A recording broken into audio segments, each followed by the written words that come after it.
KBS 1라디오의 모든 프로그램 유튜브에서도 함께 하실 수 있는 점 알고 계시죠? 실시간 방송 보실 수 있고요. 정치, 경제, 사회, 문화 등 이 다양한 분야의 명품 콘텐츠들도 많이 마련되어 있습니다. KBS 1라디오 유튜브 채널 구독, 좋아요, 댓글 많이 부탁드립니다. 정관용의 시사본부 토요일 2부 출발합니다.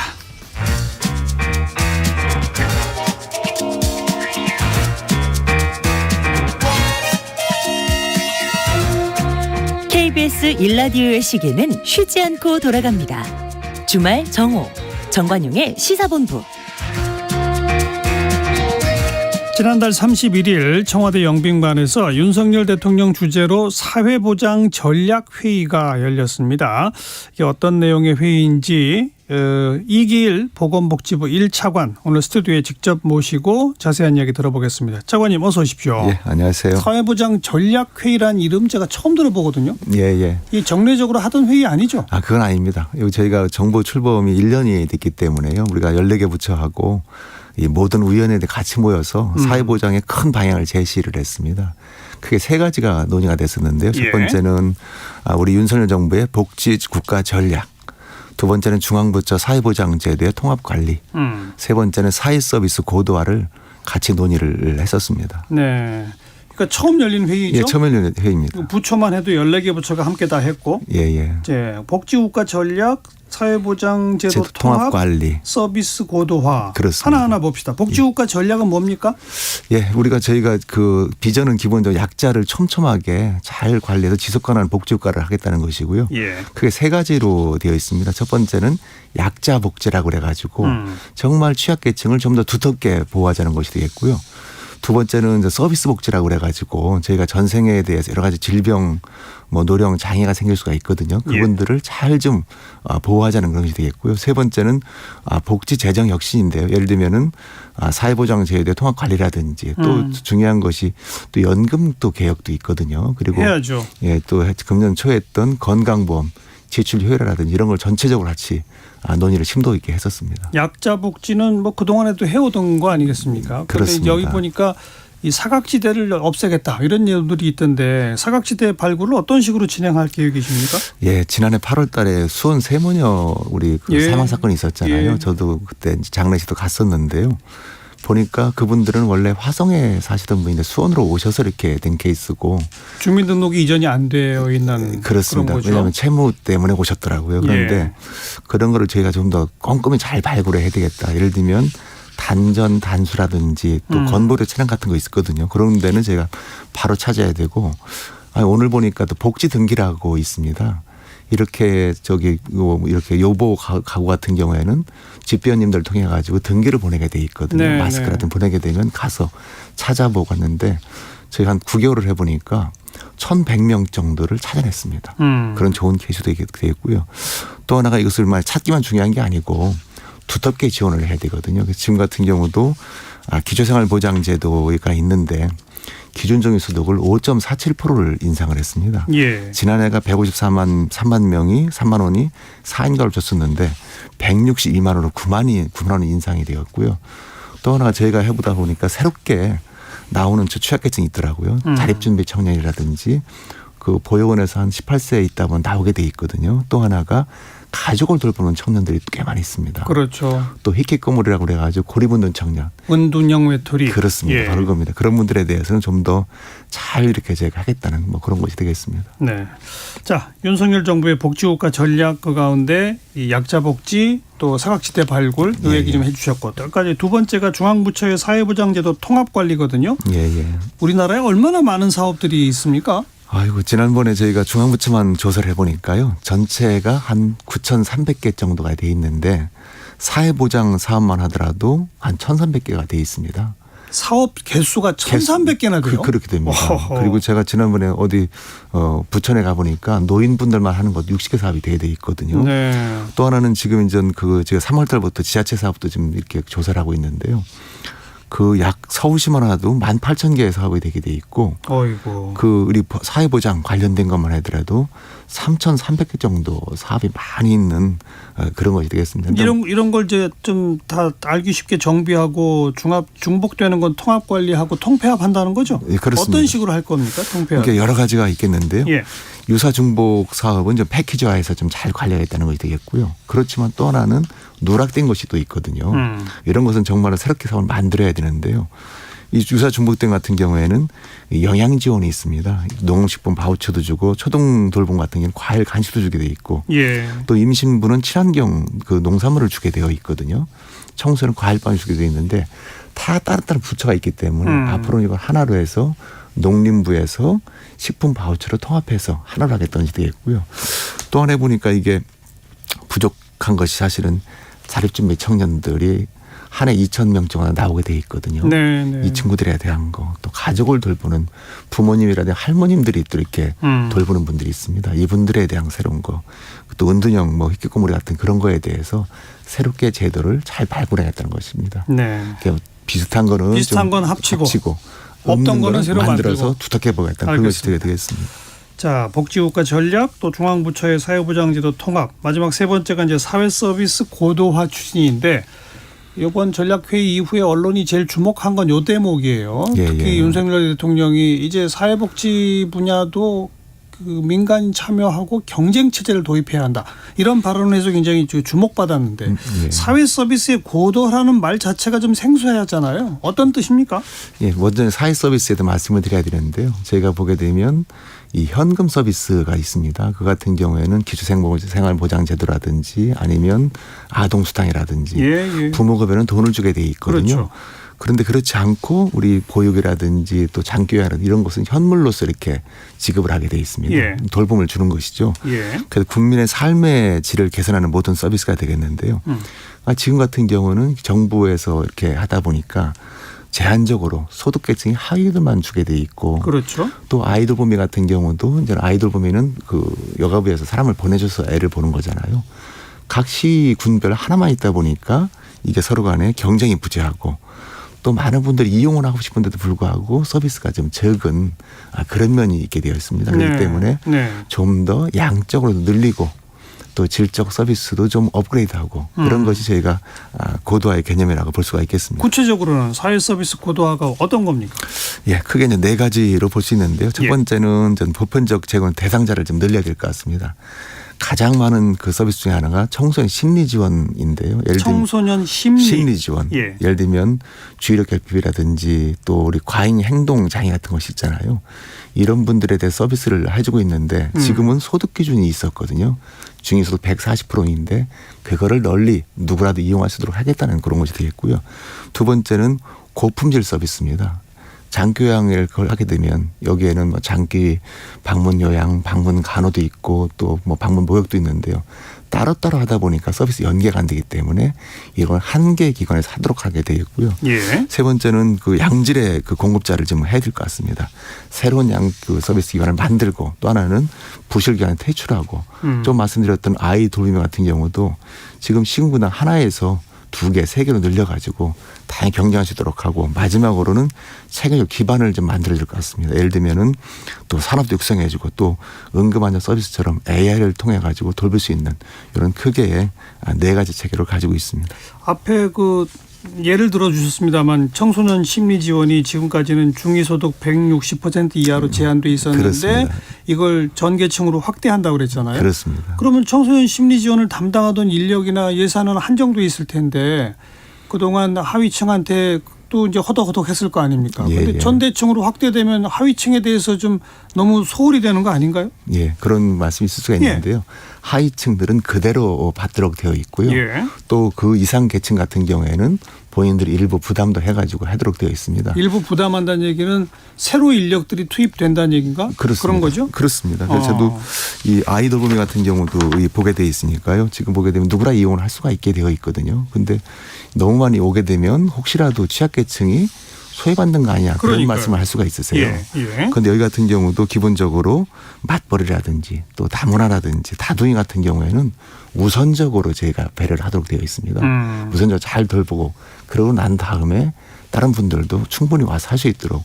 그런데 지금 같은 경우에는 사실 기관들이 많지가 않거든요. 네. 그렇기 때문에 말씀드린 대로 기관도 늘리고 해가지고 하게 되면 더 시장도 커지고 더 많은 분들이 이용할 수 있는 서비스가 될 수 있을 것 같습니다. 그동안은 정부가 공공인력과 예산을 토대로 하위 계층에게 사회복지 서비스를 했다면 예. 이제는 민간도 사회복지 사업에 뛰어들어서 중산층 이상은 자부담액을 좀 내고 낼 수도 있고 할 수도 있고 그러면 사회복지 사업 자체가 하나의 새로운 업종이 될 수 있고 더 커질 수 있는 거죠. 노동시장도 커지고 고용 창출도 된다 이런 거로군요. 그렇습니다. 그러니까 원래 이것은 민간에서 다 제공하던 서비스입니다. 예. 그런데 좀 더 서비스가 나아지고 또 많은 분들이 이용하게 되면 결국은 시장도 늘어나게 되고 더 좋은 서비스로 크게 형성이 되게 돼 있어서요. 저희가 네. 아마도 아마 27년까지 하게 되면 60만 개 일자리가 나오지 않을까. 60만 개? 그렇습니다. 지금 한 270만 개 일자리가 있거든요. 예. 그런데 60만 개는 또 생길 수가 있다. 그렇게 하면 많은 분들이 오셔가지고 일도 할 수 있고 네. 그런 좋은 효과가 있습니다. 다른 분야에 비해서 사회복지 분야가 이 고용 유발 계수가 높아요. 높습니다. 왜 높으냐면 다른 여기는 생산이 아니고 다 손으로 가서 그렇죠. 장애인 활동지원이라든지 또 요양보호사 가서 이렇게 다 해주는 거기 때문에 예. 다 손이 필요한 겁니다. 훨씬 높습니다. 다른 데보다. 네. 자, 마지막으로 이 보건복지부 1차관님 나오셨으니까 최근에 이 난임 또 다둥이에 대한 대책을 좀 준비하고 계시다고 들었거든요. 그렇습니다. 그거 좀 예. 소개해 주시면은. 예, 지난해가 저희가 0.78 출산이 나와가지고 25만 명이 안 되는 그러게요. 23만 9천 명이 나왔습니다. 그런데 저희가 보니까 100명 중에서 10명은 난임으로 태어나고 있습니다. 예. 체수정이 되고. 왜냐하면 이게 만원하다 보니까 나이가 들게 되어 있거든요. 그리고 또 하나가 이게 한 100명 6명 정도는 쌍둥이, 삼둥이, 사둥이가 되게 되어 있습니다. 그 지난번에 저희가 네 쌍둥이를 한 번에 자연분만한 분을 만나보니까 야, 우리 제도가 너무나 애 하나 태어난 걸 위주로 하고 있구나는 거였습니다. 예. 예를 들면은 임실수산 의료비 바우처를 주게 되어 있는데요. 첫애가 100만 원, 둘째가 140만 원입니다. 셋째, 넷째, 다섯째도 140만 원이거든요. 똑같아요? 똑같습니다. 그런데 그분들 얘기는 첫째는 100만 원 들지만 둘째는 250만 원 들고 셋째는 500만 원쯤 든다는 겁니다. 더 필요하다는 것이죠. 또 그런 거라든지 또 산모 신생아 도우미를 주게 되어 있는데 최대로 2명밖에 못 주게 되어 있거든요. 아하. 그 4명 같은 경우 4명이 가서 일을 해야 되잖아요. 그렇죠. 뭐 그런 거라든지 또 한편으로는 임신기에 근로시간 단축이 있는데 이거는 36주 이후에만 쓸 수 있도록 되어 있습니다. 그런데 이게 보게 되면 애 하나일 경우는 40주에 애를 낳게 되어 있는데 쌍둥이는 36개에 낳게 되어 있고 삼둥이는 32주 낳게 되어 있고 더 조산이 되는군요. 그렇습니다. 사둥이는 이게 28주에 나옵니다. 예. 그래서 그분 말씀이 이게 한 20주만 되면은 알겠습니다. 이미 혼자 있을 때 대단히 그냥 네. 만삭이 된다는 거거든요.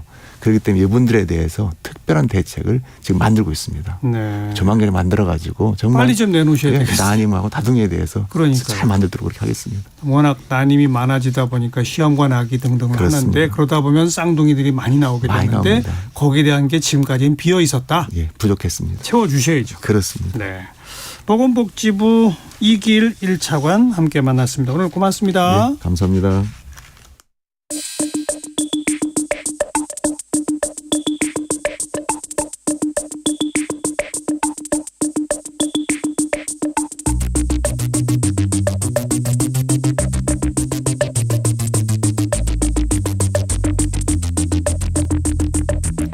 뜸들이지 않습니다. 알맹이부터 찌릅니다. 고수들의 진검승부, 끝장 토론 각설하고.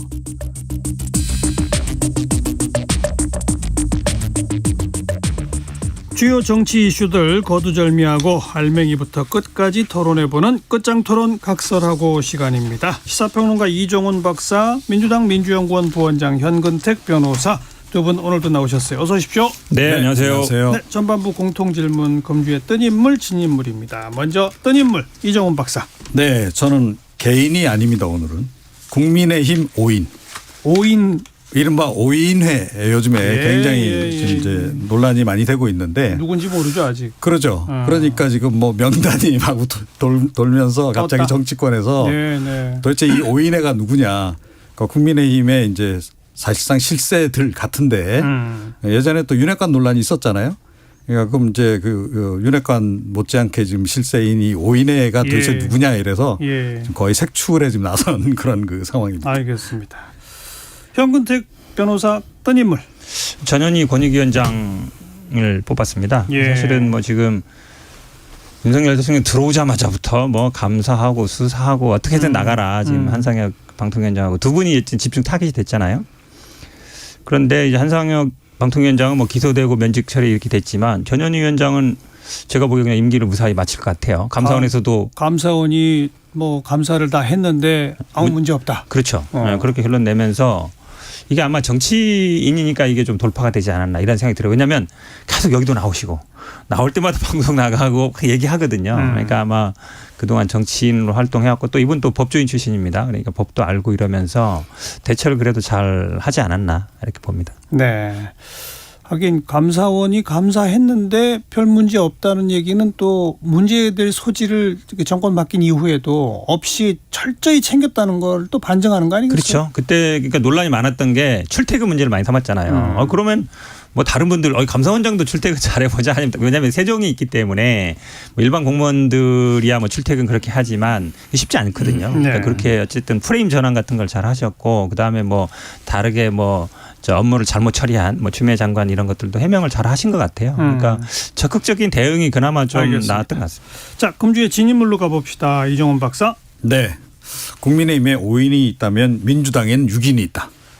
이번 주에 갑자기 그 교체 대상 상임위원장 내정자 6명. 이 굉장히 또 민주당 내에서는 지금 논란이 좀 많이 되고 있는 그렇죠. 그런 상황입니다. 그래서 뭐 일각에서는 아니 이분들 뭐 장관도 하시고 뭐 하여튼 상임위원장도 하시고 뭐 원내대표도 하시고 한 분들이 또 위원장을 하고 너무 이렇게 소수가 독점하는 거 아니냐 그래서 민주당 내에서 상당히 지금 뜨거운 지금 감자가 돼 있는 그런 상황입니다. 네.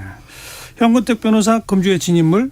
저는 오세훈 서울시장 뽑고 싶습니다. 이 사실은 뭐 지자체장이 이런 뭐 재난 상황이나 뭐 이런 국가 안보 상황에 크게 사실은 역할을 할 건 많지는 않아요. 어찌 보면 행안부의 지침을 받아서 행하는 위치인데 마치 이제 행안부와 지금 서울시가 맞서는 구도로 돼 있고 서로 뭐 오발령이냐 아니냐 이렇게 논란이 있는데 근데 약간 전체적인 싸움에서는 오세훈 시장이 명분을 갖기 어려운 왜냐하면 처음에 뭐 문자도 좀 이상하게 나왔고 마지막에도 그러면 오발령이라 했으면 그냥 인정하면 되는데 그것도 아니라 그러고 이래서 약간 제가 보기에 오세훈 시장이 이번 이 재난 문자 상황에서는 점수를 좀 잃은 것 같습니다. 네.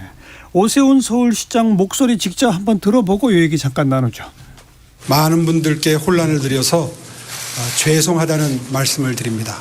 이번 긴급 문자는 현장 실무자의 과잉 대응이었을 수는 있지만 오발령은 아니었다고 판단됩니다. 안전에는 타협이 있을 수 없고 과잉이다 싶을 정도로 대응하는 것이 원칙입니다. 경보체계, 안내문구, 대피 방법 등에 대해서 더욱 다듬고 정부와 협조해서 발전시켜 나아가겠습니다. 이번 일로 혼선을 빚은 점 거듭 송구하다는 말씀을 드립니다. 무정부 상태와 다를 게 뭐냐? 전쟁 나도 각자 도생하라는 말이냐? 정작 혼란과 불안을 초래한 정부는 누구 하나 책임지는 사람이 없습니다. 오세훈 서울시장은 안전에는 과잉 대응이 원칙이라는 이해할 수 없는 엉뚱한 변명을 내세우고 있습니다. 과잉 대응과 보호 대응은 완전히 다른 겁니다. 북핵을 머리에 이고 사는 우리에게 연습이란 없습니다. 한 번의 실수가 곧바로 돌이킬 수 없는 재난으로 이어질 수 있기 때문입니다. 네, 오세훈 서울시장 또 이재명 민주당 대표의 목소리까지 들어봤습니다. 어떻게 생각하세요? 오세훈 시장이 계속 국민들한테 사과는 하면서도 오발령은 아니었다라고 이야기하는데요. 어떻게 들으셨어요? 이종원 박사. 네. 근데 이제 사안을 좀 따져서 사실은 이걸 좀 우리가 판단을 내려야 될 것 같아요. 예를 들어서 재재난 같은 그런 것들은 이제 지자체 자체적으로도 이게 발령이 가능하고 이제 그런 거 아니겠습니까? 그런데 미사일 발사 이런 거는 좀 군사 안보적인 이제 그런 이슈인데 이거는 제가 알기로는 기본적으로 중앙정부가 일단 그 대응을 해야 되는 거고 그거에 따라서 사실은 이제 지자체가 함께 이제 협조하는 그런 식으로 움직였어야 되는데 예. 이번 같은 경우에는 약간 좀 너무 돌출돼 버린 거죠. 이 서울시의 행동이.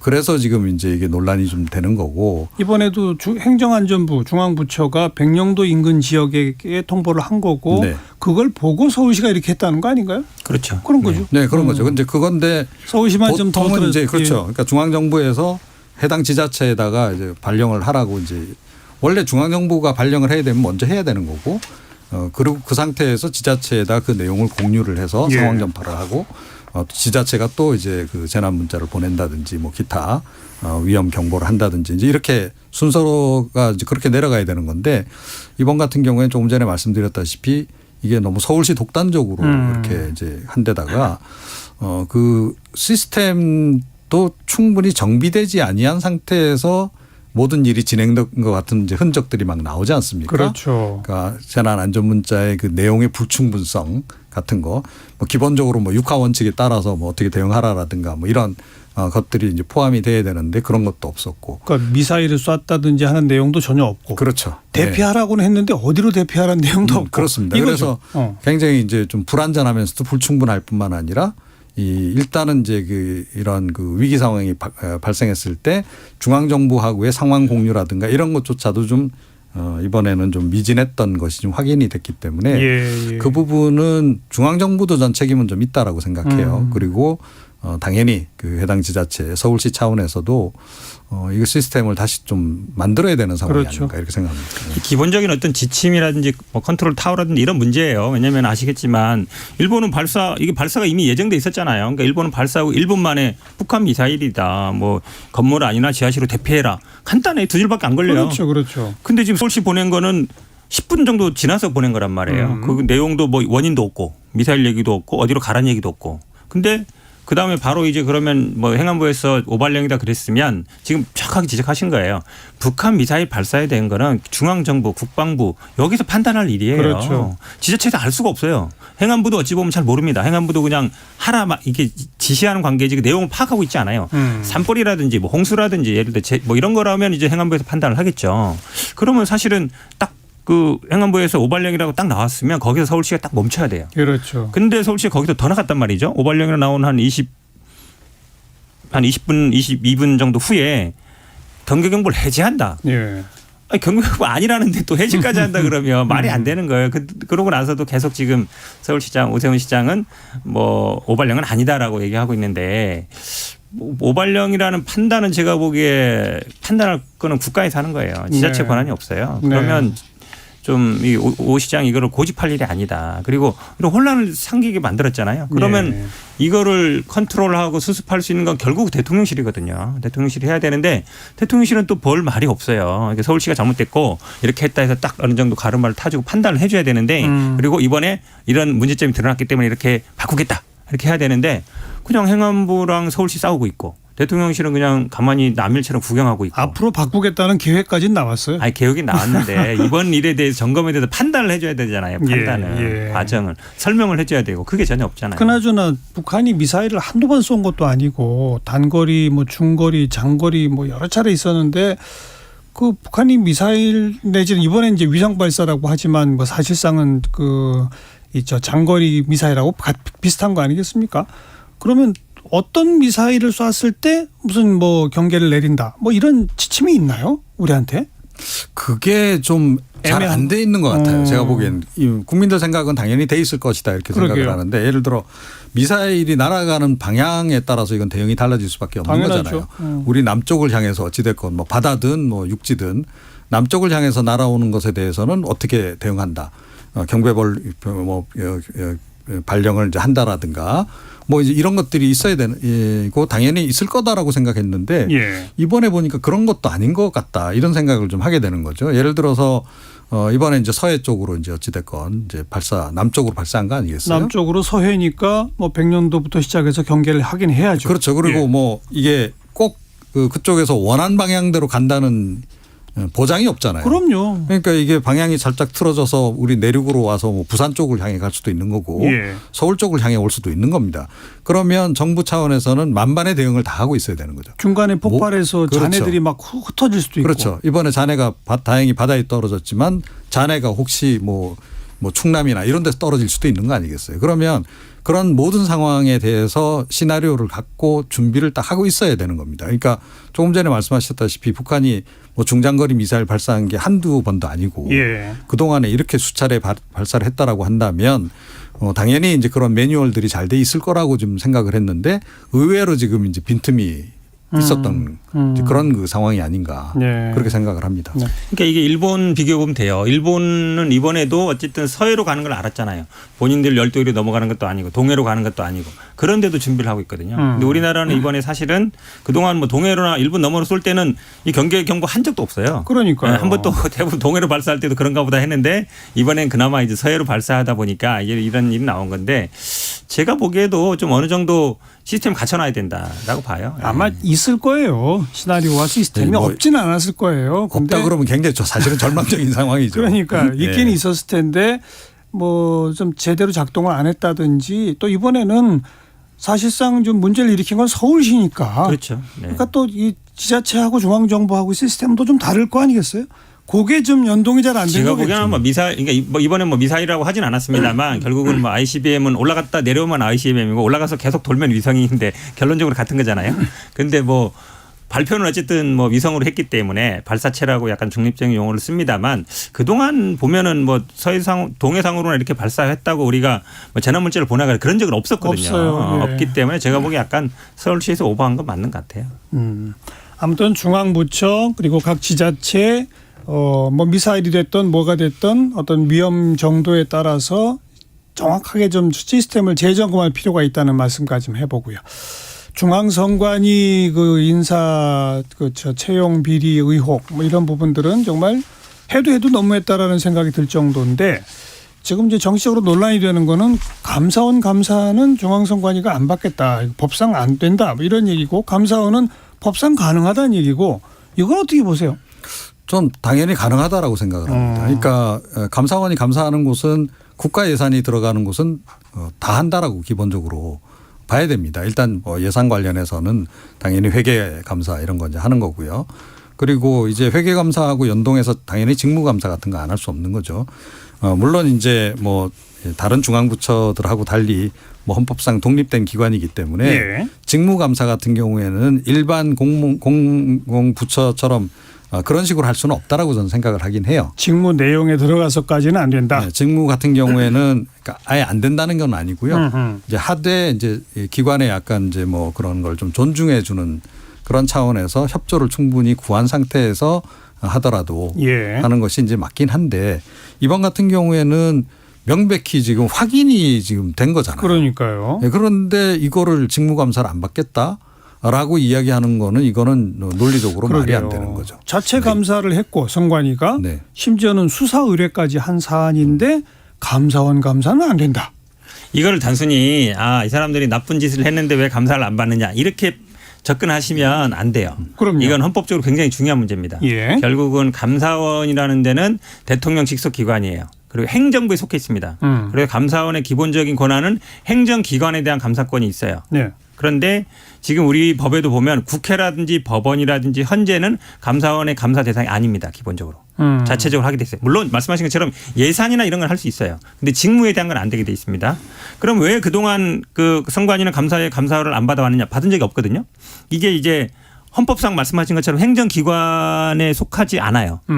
선관위가. 그다음에 국가공무원법에도 보면 국회, 법원, 헌재, 선관위는 그 인사 사무에 대한 감사는 자체적으로 하게 돼 있어요. 이렇게 돼 있고 지금 이제 감사원이 얘기하는 국가기관 감사하는데 그 예외 기관에 빼놓은 거에 국회, 법원, 헌재는 있는데 선관위가 없어요. 그러니까 할 수 있다는 거거든요. 예. 감사원법에 의하면 할 수 있는 것처럼 돼 있고 국가공무원법에 의하면 할 수 없는 것처럼 돼 있어요.